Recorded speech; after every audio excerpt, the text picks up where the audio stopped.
Price the lord. സദൃശവാക്യങ്ങൾ 13-ാം അധ്യായം 1 മുതൽ 25 വരെയുള്ള തിരുവചനങ്ങൾ. ജ്ഞാനമുള്ള മകൻ അപ്പന്റെ പ്രബോധന ഫലം, പരിഹാസിയോ ശാസന കേട്ടനുസരിക്കുന്നില്ല. തന്റെ വായുടെ ഫലത്താൽ മനുഷ്യൻ നന്മ അനുഭവിക്കും. ദ്രോഹികളുടെ ആഗ്രഹമോ സാഹസം തന്നെ. വായെ കാത്തുകൊള്ളുന്നവൻ പ്രാണനെ സൂക്ഷിക്കുന്നു, അധരങ്ങളെ പിളർക്കുന്നവനോ നാശം ഭവിക്കും. മടിയൻ കൊതിച്ചിട്ടും ഒന്നും കിട്ടുന്നില്ല, ഉത്സാഹികളുടെ പ്രാണനോ പുഷ്ടി ഉണ്ടാകും. നീതിമാൻ ഭോഷ്ക് വെറുക്കുന്നു, ദുഷ്ടനോ ലജ്ജയും നിന്ദയും വരുത്തുന്നു. നീതി സന്മാർക്കിയെ കാക്കുന്നു, ദുഷ്ടതയോ പാപിയെ മറിച്ചു കളയുന്നു. ഒന്നുമില്ലാഞ്ഞിട്ടും ധനികനെന്ന് നടിക്കുന്നവനുണ്ട്, വളരെ ധനമുണ്ടായിട്ടും ദരിദ്രനെന്ന് നടിക്കുന്നവനുമുണ്ട്. മനുഷ്യന്റെ ജീവനും അറിവില അവന്റെ സമ്പത്ത് തന്നെ. ദരിദ്രനോ ഭീഷണി പോലും കേൾക്കേണ്ടി വരുന്നില്ല.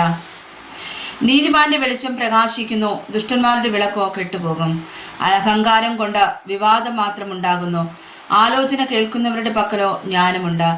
അന്യായമായി സമ്പാദിച്ച ധനം കുറഞ്ഞു കുറഞ്ഞു പോകും, അധ്വാനിച്ച് സമ്പാദിക്കുന്നവനോ വർദ്ധിച്ചു വരും. ആശാവിളംബനം ഹൃദയത്തെ ക്ഷീണിപ്പിക്കുന്നു, ഇച്ഛാനിവൃത്തിയോ ജീവവൃക്ഷം തന്നെ. വചനത്തെ നിന്ദിക്കുന്നവൻ അതിന് ഉത്തരവാദി, കൽപ്പനയെ ഭയപ്പെടുന്നവനോ പ്രതിഫലം പ്രാപിക്കുന്നു. ജ്ഞാനിയുടെ ഉപദേശം ജീവന്റെ ഉറവാകുന്നു, അതിനാൽ മരണത്തിന്റെ കെണികളെ ഒഴിഞ്ഞുപോകും. സൽബുദ്ധിയാൽ രഞ്ജനമുണ്ടാകുന്നു, ദ്രോഹിയുടെ വഴിയോ ദുർഘടം.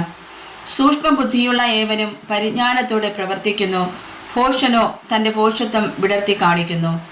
ദുഷ്ടദൂതൻ ദോഷത്തിൽ അകപ്പെടുന്നു, വിശ്വസ്തനായ സ്ഥാനാപതിയോ സുഖം നൽകുന്നു. പ്രബോധനം ത്യജിക്കുന്നവന് ദാരിദ്ര്യവും ലജ്ജയും വരും, ശാസന കൂട്ടാക്കുന്നവനോ ബഹുമാനം ലഭിക്കും. ഇച്ഛാനിവൃത്തി മനസ്സിന് മധുരമാകുന്നു, ദോഷം വിട്ടകൊല്ലുന്നതോ ഭോഷന്മാർക്ക് വെറുപ്പ്. ജ്ഞാനികളോട് കൂടെ നടക്ക, നീയും ജ്ഞാനിയാകും.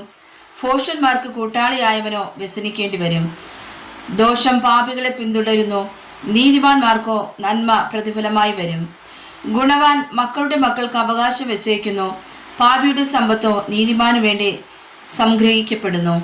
സാധുക്കളുടെ കൃഷി വളരെ ആഹാരം നൽകുന്നു, എന്നാൽ അന്യായം ചെയ്തിട്ട് നശിച്ചു പോകുന്നവരുമുണ്ട്.